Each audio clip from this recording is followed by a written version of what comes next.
Had enough of the been there, done that ideas? Tired of too much talk and so little action? Rewind now and welcome to Transformation and Change Radio with Dr. Kathy Obear, where the vision of true equity, inclusion, courage, and purpose meet powerfully. Dr. Kathy delivers with dynamic, engaging conversation and the most authentically brave dialogue on air today. This hit show will challenge you to explore current issues of diversity, equity, and inclusion and deepen your capacity to choose courage to speak up to greater inclusion in everything you do. Fasten your seatbelts and accelerate your effectiveness to become a powerful change agent in your life, community, job, and society. Imagine true equity and inclusion and get the tools to really manifest your vision. No frills, no fluff, just really powerful, good stuff. Transformation and Change Radio starts now. I want to welcome you to Transformation Change Radio. I'm Dr. Kathy Obear. I want to invite you to take a deep breath because today we're talking about healing racial trauma. And I want to acknowledge that this is starting the 12th month that I know about the pandemic and the 4 I's. Infection. January was the highest death rate in the U.S. around the infection and the incredibly mismanaged pandemic, which has such a racist, white supremacist impact. And then as others have talked about, the other 3 I's, January 6th, insurrection with white supremacists, domestic terrorism, that we are still in the middle of figuring out. So insurrection, impeachment, and inauguration. So just breathe. In this context, in this national global moment, I could not be more excited and more needing to have here and welcome my colleague, Dr. Candice Nicole Hargons, the founding director of the Center for Healing Racial Trauma and an award-winning assistant professor of counseling psychology at University of Kentucky, where you help prepare others to do incredible healing work in the world. And particularly within the Center for Healing Trauma, I'm assuming the work around ally and accomplice meditation for cultivating an anti-racist mindset. Love it. Black Lives Matter meditation for healing racial trauma. And your work has been, there's probably even more, featured Huffington Post, New York Times, Therapy for Black Girls, which I just loved, Good Housekeeping, Lavity. We're in for an incredible hour today as we really talk about what is racial trauma and specifically how can folks individually, collectively, and in organizations support deep healing from the incredibly increasing racial trauma. So welcome to the show, Dr. Candice. I'm so excited to have you here. Thank you for having me. It's just great to be back with you again after the work we've done together. I just couldn't wait for an opportunity for us to get to chop it up one more time. Let's do it. So could you just start by letting folks know a bit about who you are, how you came to wanting to really have part of your life purpose, healing racial trauma, especially in this time of pandemic with you and yours and You know what? I've been really thinking about how I introduce who I am and what brought me to this work. And the more I talk about it, the more I refine it, that I am the product of what the best of Black women investing in someone and loving someone looks like. So I had, I grew up with a single mom and grandmothers and aunties all around who just poured into me and invested the best they had at every step of my journey. And so I had, all of this love around me, all of this privilege too, quite a bit of privilege as it relates to, being neurotypical, being straight, being slim bodied, being smart in the way white people assign value to intelligence, but also marginalization, being Black and being dark skinned with kinky hair and being woman and being working class. And all of that, intersects to the moment where I thought, I want to go to a Black college because I'm tired of white people. Growing up in predominantly white neighborhoods. So I ended up going to Spelman. But that was the best educational experience of my life. It gave me the language for what my experience had been. It taught me about Bell Hooks and Patricia Hill Collins, and those were the additional Black women who inadvertently poured into me and brought me to the work where I was like, I want to be a psychologist. I knew that when I was 16. So I ended up taking the circuitous route, taught high school for a few years before I went back into it. And now I'm just living my dream and doing my dream career. So I'm doing faculty work, which means I'm primarily a researcher and a teacher, but also very much a healer with the Center for Healing Racial Trauma. So I not only do the practice of healing racial trauma, but I study it. And it's a joy for me. I like to bring joy into all of that work. Well, on your website, you also talk about liberation, and love is just core of this. And as I hear you, I'm just reminded, because of white supremacy, classism, we could keep going. There are so many folk of color, indigenous folks that may not yet have access to the types of healing spaces that you create, support others developing their capacity to. So could you talk a bit about what is racial trauma? And as I was doing a little prep, proximate trauma was a term I'd never heard. So you may not. And then generational historical racial trauma, which I think most white people brush off and think, can't y'all just suck it up? Come on, quit talking about race whining. Can't you get over it? We're less than a month from the insurrection and white supremacist domestic terrorism, storming the Capitol, and so many voices saying, let's move on. I have that just a representation of what might happen at the individual level. So, yeah. So racial trauma is what happens when the enduring, long-suffering experience of racism impacts your mind and your body, and often your relationships. So you'll find that people think, like you said, that it's just hurt feelings, but it goes well beyond the emotions that you experience when you're confronted with a racist stressor. It's also what happens to your body. And so in my research, I found that people's heart rates go up. They spike when they experienced a racist stressor. And also, if you think about racial trauma as something that is pervasive and cumulative, then it's not just that one moment that you experience a microaggression or that one time you recognize a systemic oppression organizing your neighborhood, but it's how that compounds itself on top of each other until you are experiencing high blood pressure, or you are experiencing high rates of maternal mortality, or you are experiencing deep, major depression or post-traumatic stress symptoms. All of these things that have their basis in health inequity are often a function of racial trauma for people of color.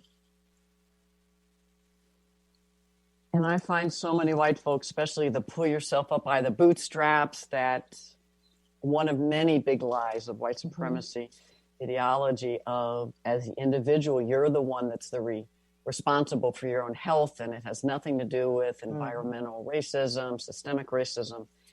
I think any binary view where it's this or that, as opposed to a little bit of this, a little bit of that, some other little seasonings that we don't know about yet because, we just can't understand everything as humans. Anytime people get into binaries, they're committing to an idea to support their ego as opposed to really committing to understanding that life is complex and humans are complex. So the things that impact us are going to be necessarily complex. So I don't even adopt it's all systems approach, or it's an all nature, like, this is just you and what you need to do approach. It's just a little bit of all of that intersecting. We can't leave out how these systems organize neighborhoods, how they organize food, how they organize opportunities to exercise and get recreation. That's embedded in how this world shows up in the United States in particular. So when people leave that out, they're doing it because they're committed to a certain standpoint, and their commitment is pretty robust. So could you talk a bit about whether it's proximate trauma or you're observing trauma? Because there could be some folk of color, indigenous folks, that they personally may not have had some of the racial trauma, but family members, friends, and then historical trauma. And when I was learning a bit about indigenous folks and the healing practices throughout the centuries, this whole concept, generational trauma, just blew my mind. So maybe if you share a bit. I think about the work of Joy DeGruy and Maisa Akbar and people who, and I just lost his name, but the person who wrote My Grandmother's Hands. Yeah. Yes. Menachem, Dr. Menachem. Yes. And so they talk about that generational and historical trauma. They do a really great job of it.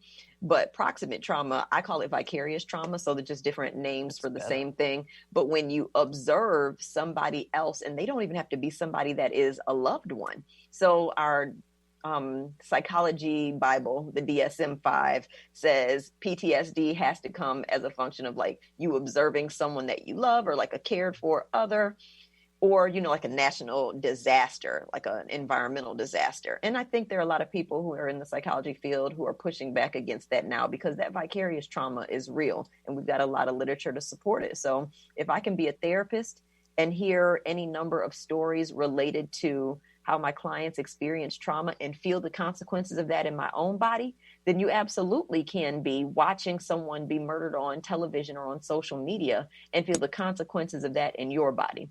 So that vicarious trauma does have an impact. And it's when you observe someone else experiencing traumas that you might be prone to experience based on your shared identities.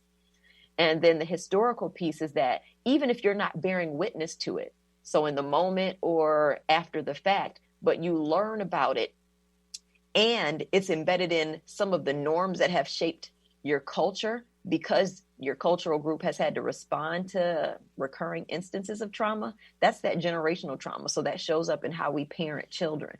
That shows up in how we socialize the people that we love. That shows up in how people's sleep patterns evolve, and it shows up in epigenetics, according to the research. So what DNA you pass on and how it responds to certain environmental triggers and stressors. So that generational trauma, we've seen it in people who have survived the Holocaust. We've seen it in people who have indigenous histories of genocide in this country, and certainly Black people who've experienced colonization and enslavement, and Latinx people who are now experiencing the outcomes of a terrible immigration system. They're likely going to have that too. So that generational trauma is what happens when the impact of that doesn't just stay with the person or the group who experienced it, but is passed on genetically and psychologically to people who come after them.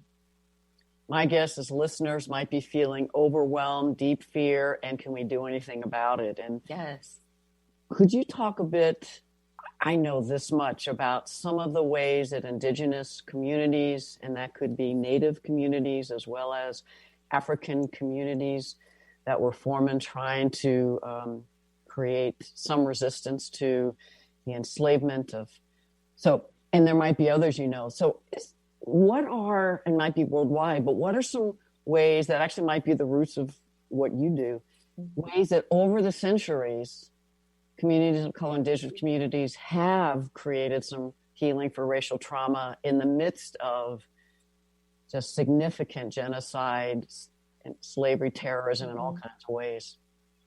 I think a lot of the things that we identify as healing modalities now are indigenous, but the way we documented them or the way our documentation was erased as a function of colonization. I'm going to turn a little bit and see if that changes. No, the light is coming in. Sorry. I'm sure it's a metaphor. So maybe it'll shift a little bit in a second. But when I think about talk therapy, so learning talk therapy as a psychologist in training, we hear about all of these people who come from European backgrounds who created these theories. But talk therapy has been going on since humans been talking to each other. And so that's us, you know, that's indigenous practice. But there are structures or names for it or ways of codifying it that white people have used and Europeans have used that have made it more likely to be randomized and controlled and studied. But that doesn't mean we haven't been doing it. But I also love to think about storytelling. So naming your experience, and storytelling can show up in songs and in music. It can show up in, you know, roundtable healing circles where you're discussing what happened to you and people are bearing witness to it, nodding. It can show up in spiritual practices at churches with call and response. All of those are healing modalities. It can also show up in rituals. So some indigenous cultures and people create rituals for healing where how do you process who has died? What do you do when someone is grieving?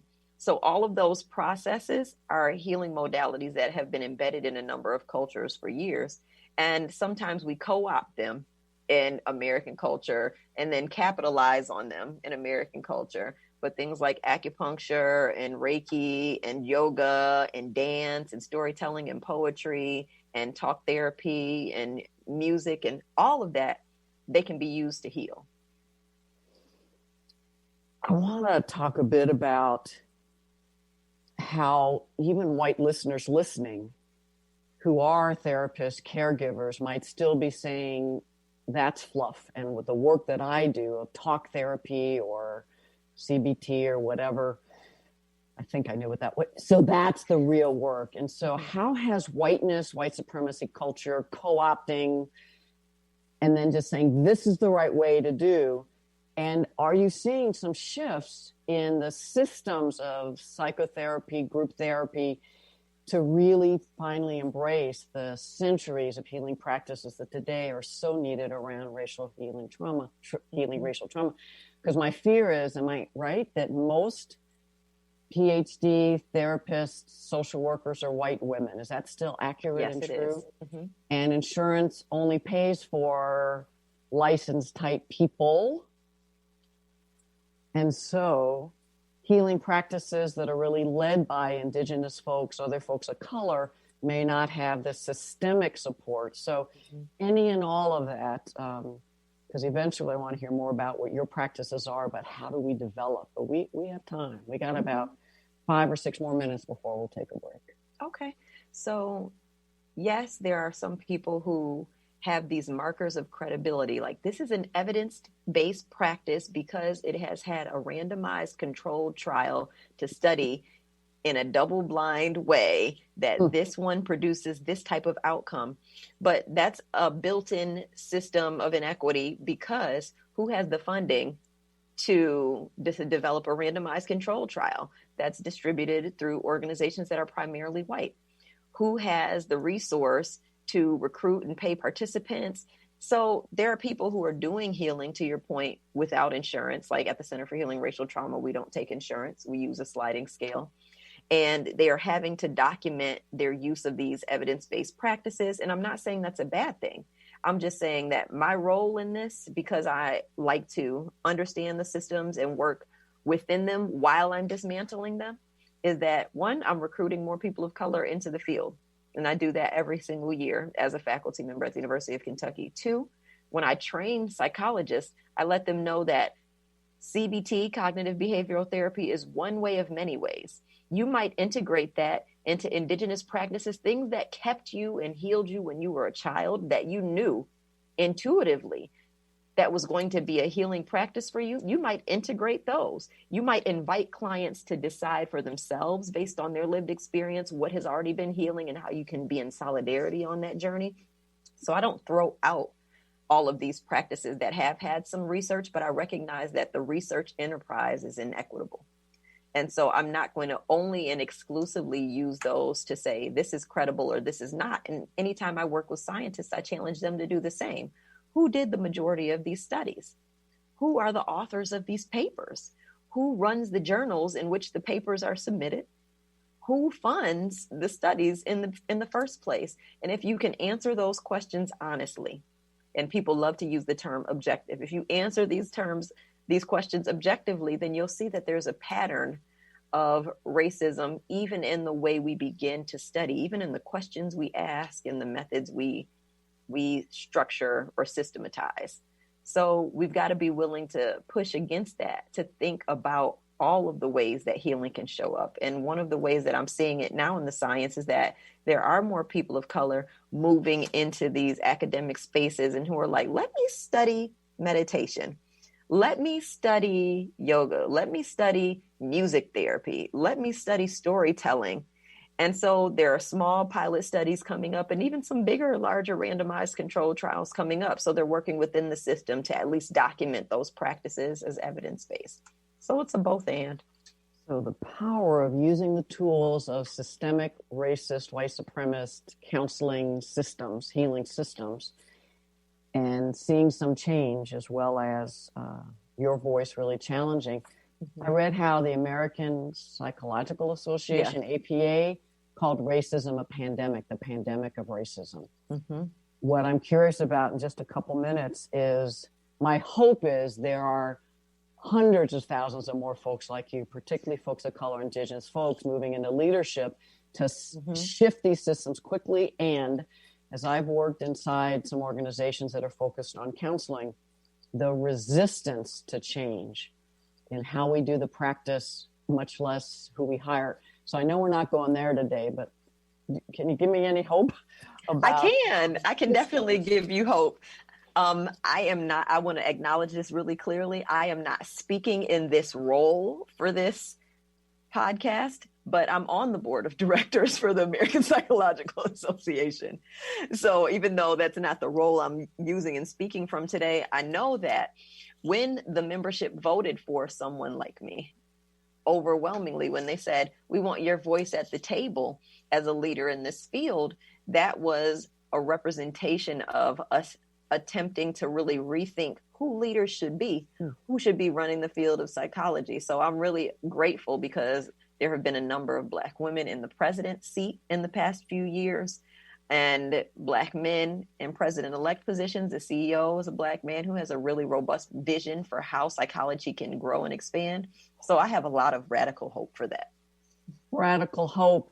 And as y'all are listening, demographics, representation, leadership is critical. And the next step is policies, practices, programs, services, development. As we just have a couple minutes left, could you let people know how they can find you? Because my guess is not only for the Center for Healing Racial Trauma, but I'll bet there are a lot of folks that want to find you for consulting, training, speaking inside their organizations. Because y'all, I forgot to mention, Dr. Candice Nicole Hargons has a robust consulting, training, organizational liberation program. So how can people find you? So you can go to centerforhealingracialtrauma.com or drcandicenicole.com. So I do, healing racial trauma work, and I do sex therapy work. So both of those you'll find on drcandicenicole.com. But you can also follow me on Instagram at Dr. Candice Nicole and at Center for Healing Racial Trauma, where you'll see some of the work we do, some of our translation of the research we do.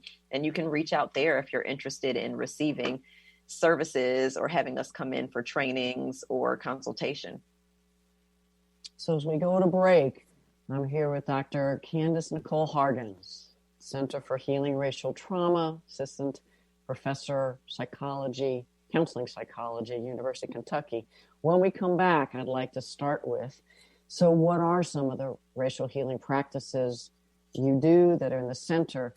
And we'll move to, and how can organizations really support, sponsor internal healing for Black, BIPOC, Black, Indigenous, and other folks of color. So when we come back, the Center for Transformation Change Radio, I'm Dr. Kathy O'Bear. We'll see you in a few minutes.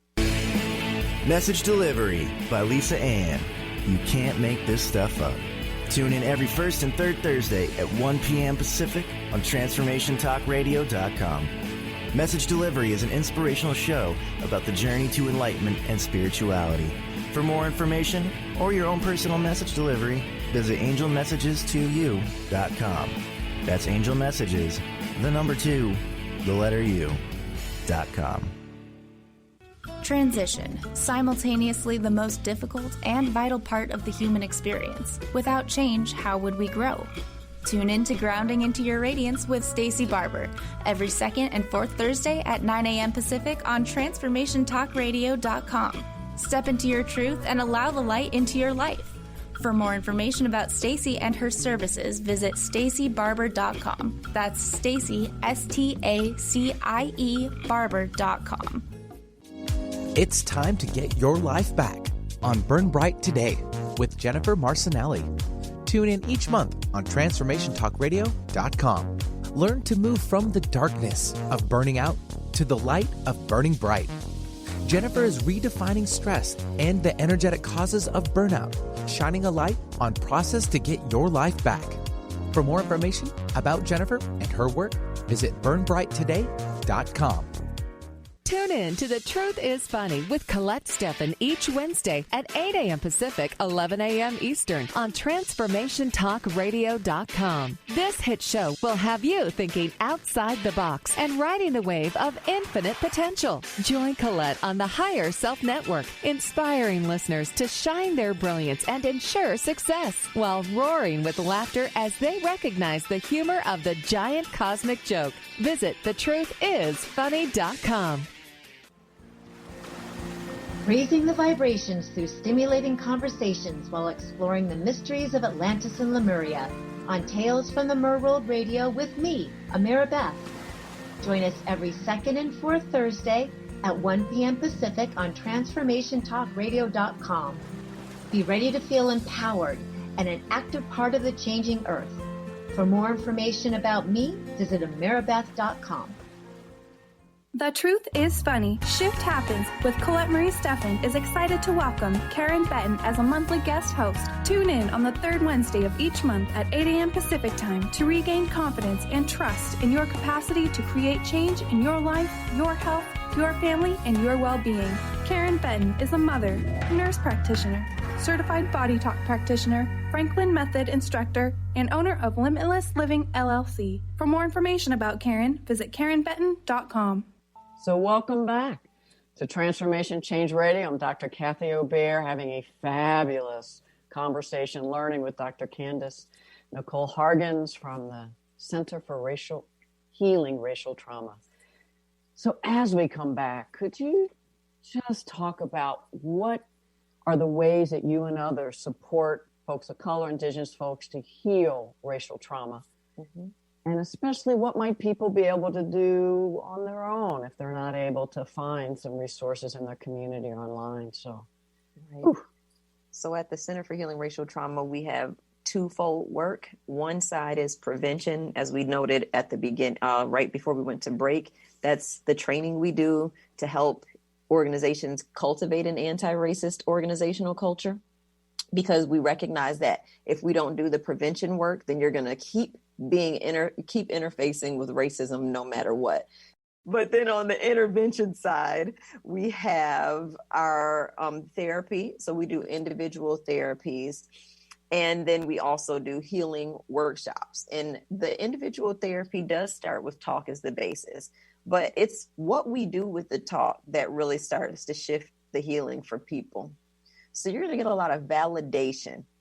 When we talk about racism in our sessions, when we talk about all of the things that intersect with racism, all of the other identities and oppressions that intersect with racism, you don't have to explain 450 years of history to us. We don't need the extra lessons. And so that takes away all of the cognitive energy and backflips people have to do to say, hey, isn't this real? How much pain I'm in? We just validate it. We just start with, you ain't crazy. So let's get into that. That validation piece is so core, because when people have to explain themselves, or when they have to feel like they're not being respected and honored and their pain is being ignored, minimized, or silenced, then it really helps them suppress the pain as opposed to processing it. So we start there. And then we give a lot of empathy. So even in the ways that people's trauma shows up in their lives, and they have a lot of shame and guilt around maybe ways they've injured others or hurt others or can't perform in the way they would like to, we present a lot of empathy. And the empathy comes from a frame of, this is how the system of white inferiority complex has organized your emotional space. So I see why you would show up like that. But if this is not a choice, an intentional choice you're making in how you show up, let's work on ways to start showing up in a way that feels more authentic for you, more healing for you, better for you. So we start with a lot of empathy. Like, I don't want to excuse any harm you've done, but I do want us to empathically understand it. And then we do some body work, some mind-body interventions, a lot of breath work and meditation. So taking deep breaths, I have clients do that all the time, or noticing how that pain feels in their body, how anxiety feels in their body, how when they walk into a room and they're the only person of color, do they breathe at all? Do they find that they get a headache after work? We start noticing those things and applying mindfulness practices to it with compassion, a lot of compassion. So that's what the therapy piece can look like. But we also do in our healing workshops, we might do some dancing. We might throw a twerk session in there, shaking your body, moving, shaking off the stress. We might use coloring. So, I have these handouts that I give out to clients sometimes, and they have different pieces of affirmations that are specific to people of color's experience, and they're mandalas around it. And so they can color it in, just things that help you kind of process in artistic, creative ways. Sometimes I have clients write poems. These are things that are free that you can do. So journaling, we have a journal called First of All for Black women. And it's for Black women who are angry, understandably, but maybe they don't want to lose their jobs by acting on that anger. So they have a place to process it with humor, but also some real empathy. And we do journaling and meditation and dance and storytelling and poetry as ways that they can take when they're done with therapy. And so those are the things that I recommend to people who may not have a professional in their area or a healer in their area who wants to engage in this healing work or who has the capacity. You can do some of those things for yourself. And we know that healing resources are not equitably distributed. That means that underinsurance happens more with people of color. No insurance happens more. And so we do it on a sliding scale based on income, and we never turn people away for inability to pay because of your next question, the work that organizations do. So we charge organizations a nice amount of money because that subsidizes the therapy services we can provide to people of color, people of the global majority.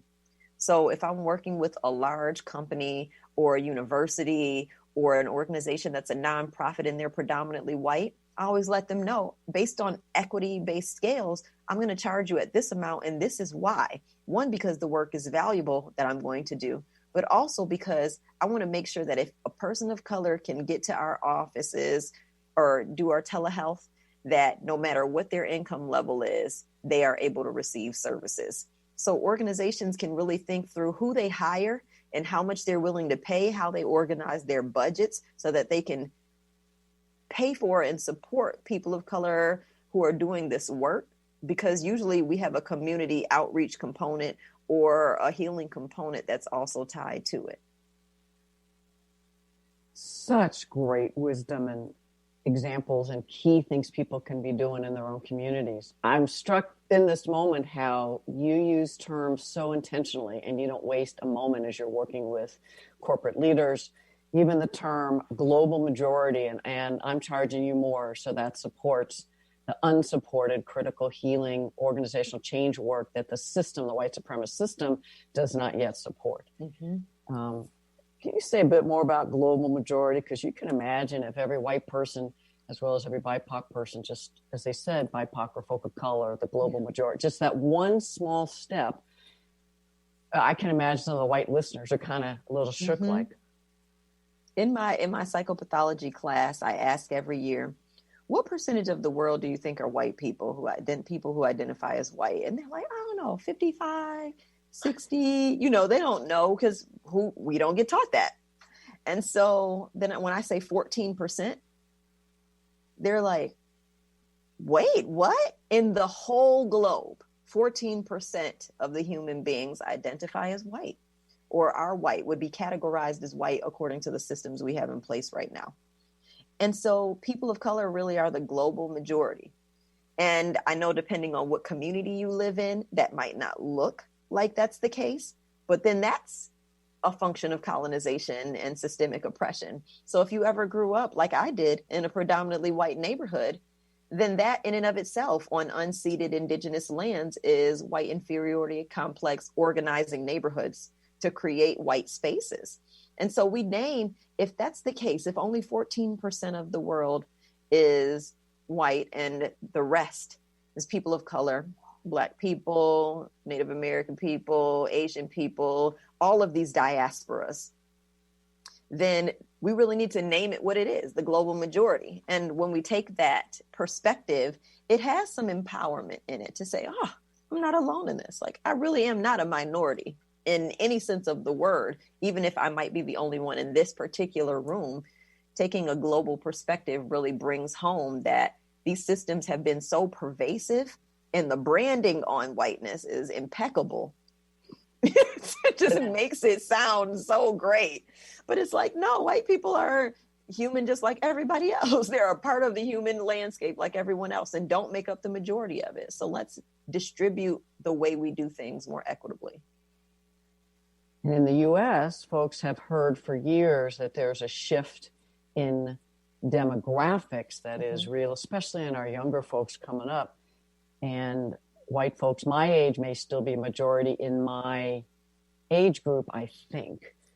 But all that has been shifting. And so how do healers, counselors, folks that are doing training and development, folks that are holding spaces to support the success of high-performing teams, if we think about inside organizations, university colleges, corporations, nonprofits, what would you wish that organizations did to support the healing of racial trauma, not as go to EAP only, but as a system? Because, you know, I've been talking about white accountability groups and having organizations build them into leaders, open to anybody. So what would the parallel of that be for folks of color, indigenous folks? What would you imagine is possible? Yeah. What do you recommend? When I hear people of color, when I ask them this question, they say, I want to be able to show up at work as my full self. That doesn't even seem like a tall order, right? It shouldn't be. I want to be able to use my mother tongue at work and still feel like people perceive me as credible and hardworking. I want to be able to wear my hair in all of the ways that my hair grows out of my scalp.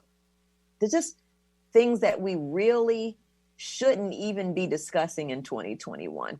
That's what the workspace can start to embed in its policy and its orientation and its training. So when you and I did a talk together and you really brought into the conversation, is your policy anti-racist? I believe that shifting that policy, really taking an anti-racist lens to it, every single policy document and item needs to be in consultation with people of the global majority so that they think, well, how does this impact you? Because it's not just the policy as written or as implicitly indicated, but it's also how we interpret policy and act it out. So some of the work of Ibram Kendi, which I really like, stamped from the beginning, and thinking about racism as a set of policies, I think that's a good starting place. But as a psychologist, I always add, it's not just what's written, it's how we interpret it and act it out. And that's behavioral. So the policies can really shift. That's step one. But then how do you introduce people to what these policies mean? And then how do you get people to practice engaging these new policies in new ways for them to let go of their desire to be comfortable and preserve white comfort, and to open up the space for other people to be able to show up as their full selves. I think when people show up as their full selves, work wellness is more likely for everyone. And also productivity, if we're going to still use capitalist metrics, is likely to go up. When people feel well, they do better work. So I love the systemic, what we need to be doing. When I recommend that folks of color work with leaders to say weekly, we want this space that's on work time that is either self-coordinated, or we have resources. If you're investing in white leaders, white people across the organization, to unlearn racist attitudes, behaviors, to deprogram, and to learn more effective ways to partner, follow leadership of folk of color, and really dismantle racism, as all you're saying, then you need to invest in folk of color. And so how could people learn how to do some of that healing work, or find community members that maybe have worked with you or other folks, so that they're able to share honestly, find empowerment, as well as, and push back if you don't like this idea, I think the systems have held folks of color without the capacity or skill development in the system to speak up about racist microaggressions, to speak up in ways to dismantle white culture that's embedded in unhelpful ways. It's not that folks of color don't have the skills, but on work time to be able to share strategies and ideas and how do we thrive and speak up or get the white people doing the work. So I want every organization to have BIPOC space, not just employee resource groups, which often are used by organizations to let's help us recruit. I want healing spaces in organizations because we create the trauma in the systems and we perpetuate it every day. So push back, tell me what I'm not seeing. I think that those affinity groups and spaces are useful, but I agree with you that they're often people who have expertise in an area that is not healing. So if we're talking about a media company or an engineering company, they are likely to have affinity groups. And they're engineers. They are media executives. Healing is not their jam. And so if the companies would invest in bringing someone in to give the healing frameworks to these affinity groups, they can say, I know this is not your area, but here's something that you can do that might facilitate your wellness in this space, that might help you think about how you want to challenge racism in this space or challenge all forms of oppression in this space. And if they paid for that, like the companies paid for that, if they supported the healing spaces as a part of the affinity groups, then people would be more likely to join them, to participate, and not feel overburdened by having to learn a totally new skill set that is unrelated to their professional identity so that they can do this at work. So building that in, a lot of, like you said, a lot of companies have EAP. Do you have people of color who are the EAP staff? So I know we're expanding that here at the university. We brought in additional people because many of the faculty of color, staff of color are like, we actually want to go to EAP, but we want people who look like us just so we don't have to explain all of this. So making sure that that's a part of, or you contract with outside groups in your area who will provide those services but are paid through the EAP.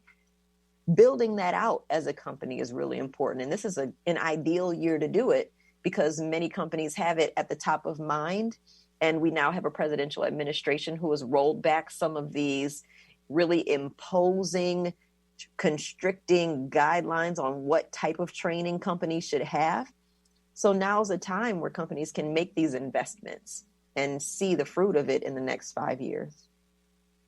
To continue, President Biden, what was your impact? I just was like singing when he said, every area of the government I'm expecting under Dr. Susan Rice's leadership to dismantle racism, white supremacy culture. He named it white supremacy, systemic racism, everybody and everything we do. And that's the call I hear you doing for corporations, higher ed, nonprofits, K-12, analyzing everything with a race lens, dismantling, and especially in this moment, healing racial trauma and creating systems to minimize them, but also for folks who are experiencing racial trauma, healing in the systems. Yeah, because you can't do dismantling work without healing. You can, but it's not sustainable because people who are traumatized are going to act like people who are traumatized, and systems that are traumatizing can't just shift to systems that no longer traumatize without some reconciliation that is accountable. It's not just, let's get over it. We will no longer do that. But it's like, what type of apologies do we need to be making? How do we make amends? How do we show up? And money is usually valuable to these systems. So money has to be a part of the way that they do it. Whatever the system values, whatever the system uses as its metric, you need to build in anti-racism work and healing racial trauma work into those metrics.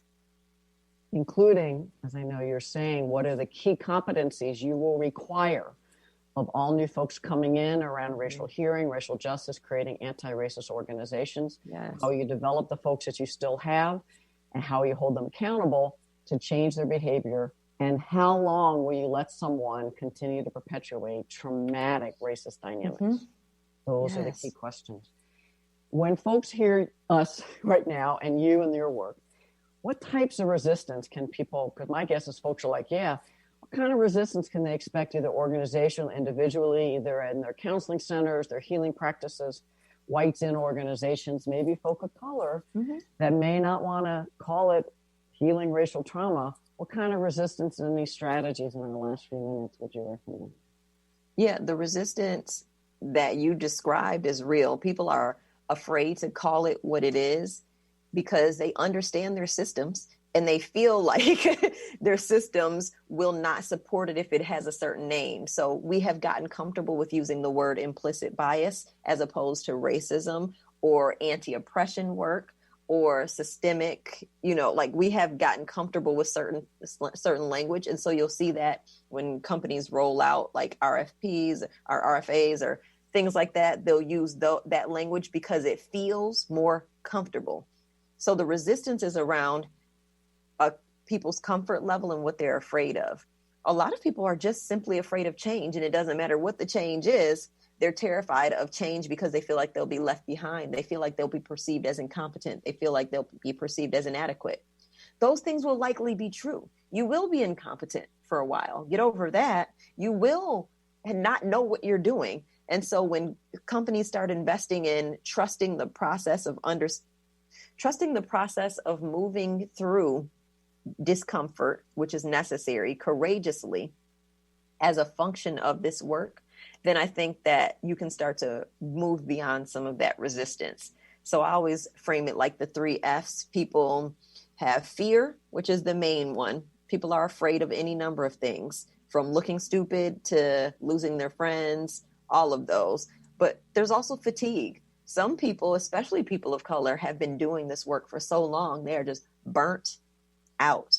Racial battle fatigue is real. Maybe you've been the only one championing these efforts at your workplace for 5 years. You're tired, understandably so. And so how you build in your own healing work so that you're not out there on a limb by yourself, and how these systems support you, is really their responsibility to take that up.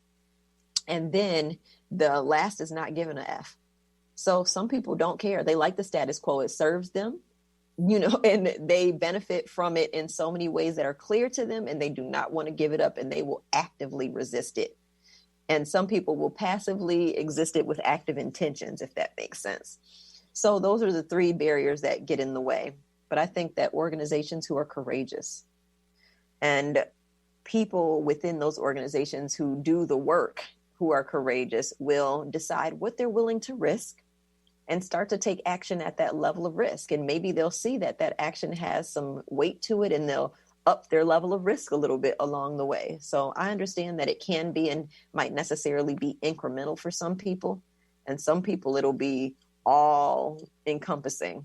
And so just navigating that, most organizations are still figuring it out. So what you're talking so powerfully about is what's in it for me, especially as white folks in leadership or any white. Why should I support healing racial trauma organizationally? Why should I change my behavior so I'm not replicating, creating more racial trauma?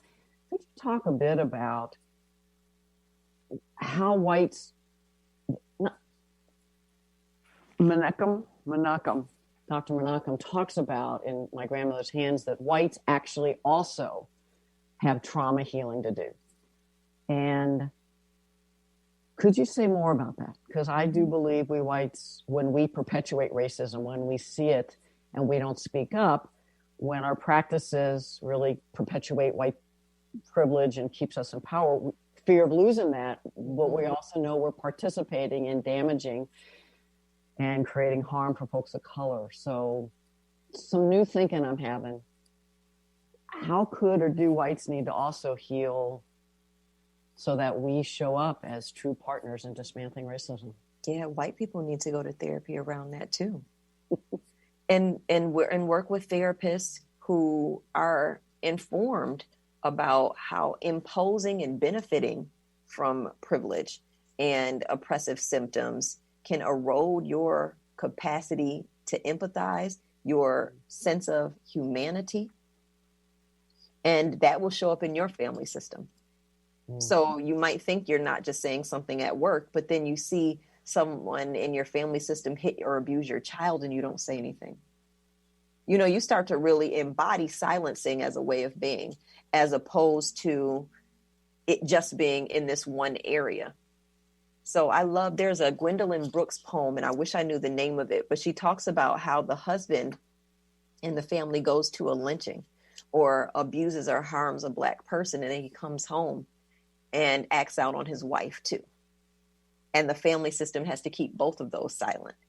And so there's a lot of destruction when you think about people who are in law enforcement having high rates of domestic violence. I think that is probably, and I'd love to see the research on that, tied to how you enact pain on other people outside and think that's going to escape your family system. It's not. So really using the therapy space with therapists who get it, who can really unpack these systemic impositions for you, might help you grapple with, what am I giving up when I relinquish white entitlements? But also, what am I receiving when I relinquish white entitlements? What parts of my humanity do I have access to again? How do I stop numbing myself to other people's pain? I think that can show up in therapy. Wow. A Bronzeville mother. Yes. Thank you for bringing that in. And that was Gwendolyn Brooks, you said? I think it was Gwendolyn Brooks, right? My hope is so many listeners are asking, in the work that they do, how can they infuse healing racial trauma, much less in their own life, but also bring these practices in? Can you share more as we come down to our final minutes, how people can find you, but also how the Center for Healing Racial Trauma supports the development of healers, caretakers, change agents, or how you're envisioning do it in even broader? Because I have this vision of international center for developing healer. So, yeah, that is the vision. You know, you and I, we like to think big. What I have to do is mitigate my big visionary brain with my little body capacity right now. And so now this year I'm creating the systems, establishing the systems and structures so that when it's time to enact that vision, I've got the people on my team who are ready to support that vision and that growth. And I have relationships in communities so that I'm not doing it in isolation. That is what I see. But I do see the Center for Healing Racial Trauma becoming a national center with telehealth options in every single state where people of color receive healing racial trauma based therapy. But also we already nationally do the trainings. So we work with universities and organizations, nonprofits, companies already, healthcare facilities already, teaching people how to cultivate an anti-racist mindset and develop an anti-racist culture. So we do that, and we love that work. It's beautiful. But the core of it, the reason we do it is to help racially and ethnically marginalized people, the global majority, heal from racial trauma. We do it just because we understand that prevention is necessary. And the core of the work is, how do we show up for people of color? How do we show up for the global majority? And not from a deficit model, I'm talking not at all, but from, because of systemic white supremacy, racism, it's infused in everything and in us as white folks for sure. But also look at how we whites think deficit model, you don't have enough grit, resilience, instead of systemic dismantling of racism as the President Biden has called for. Any final thoughts, reflections? I always leave with this. So you can find me at drcandicenicole.com and at centerforhealingracialtrauma.com, and also on Instagram and Facebook at Dr. Candice Nicole and Center for Healing Racial Trauma. But also I leave with, you came into this world a worthy, valuable human being, and you'll leave this world a worthy, valuable human being. I always leave people of color with that sentiment, because so many lies embedded in these stereotypes tell you otherwise, that you have to earn value, that you have to earn worthiness. And that's inherent in your humanity. That's the reason you came to be. So if you operate out of that, I think that that's step one in the healing journey. And we'd love to be in solidarity with you on the rest of that journey. You've been listening to Dr. Kathy Obear on Transformation Talk Radio. Thanks for tuning in, and be sure to catch us next time as Kathy inspires listeners to become agents of change, motivate, innovate, and speak truth to power. Step into the courageous you that will change the world. Connect to life-changing conversations to extend your reach. For more information on Kathy and her work, please visit drkathyobear.com. That's drkathyobear.com. Views expressed on this program are those of the host, guests, and callers, and do not necessarily reflect the views of the station, its management, or advertisers. You're listening to Transformation Talk Radio.